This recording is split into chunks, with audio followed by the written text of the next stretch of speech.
Okay, we continue.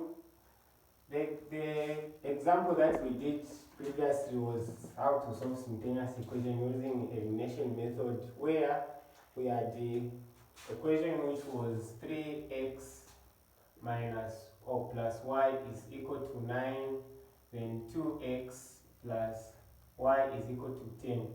So this example, the signs, the coefficient, the equation given, the coefficient were the same and the sign were the same. Now we want to try a different one where the coefficients are different and the signs are different. So we'll do another example, which is 2x minus y is equal to 5 and x minus 2 plus 2x is 2y, is equal to 4.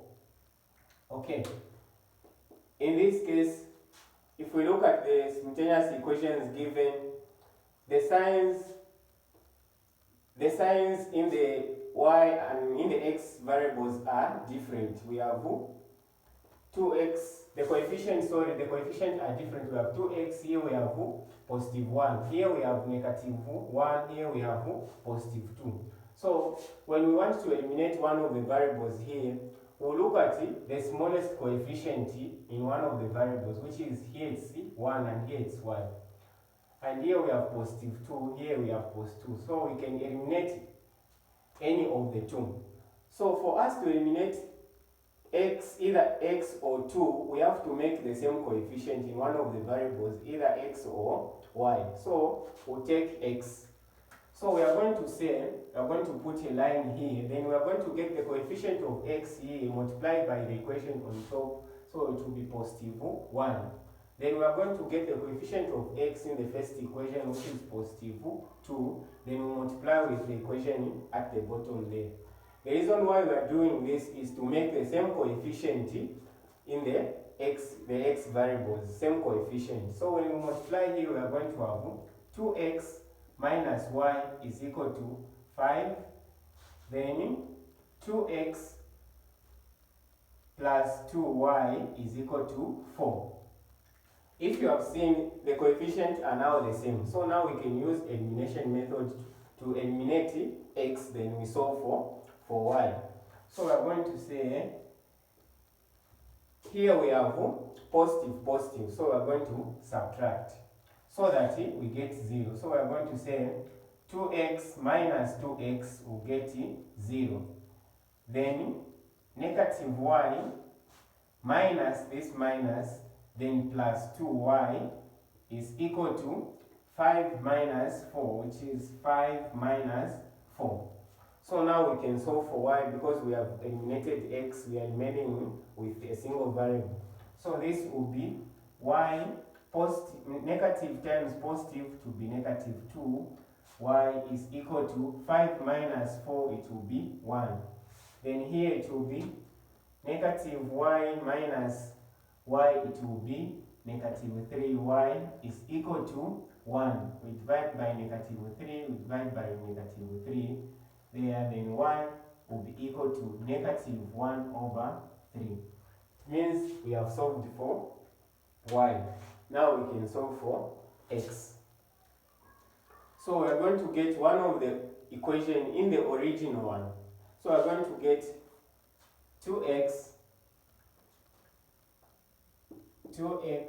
minus y is equal to 5. Then we know that y is equal to negative 1 over 3.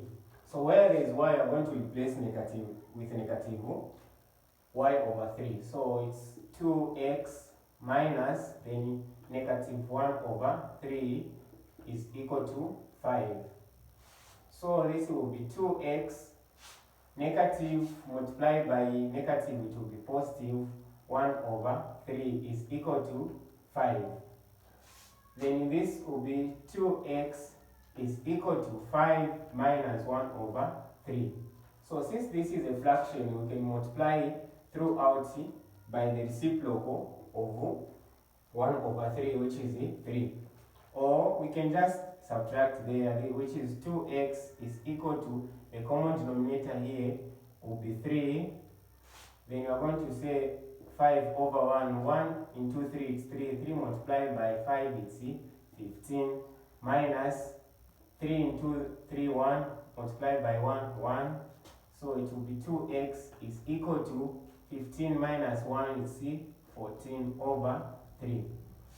Then we are going to say we multiply throughout by the reciprocal of what 2 over 1 is 1 over 2 to remain with x. So when we multiply this, 1 over 2 multiplied by 2 over x, we're going to have x is equal to, so we're going to multiply 1 over 2 multiplied by 14 over 3, which will be 14 over 6.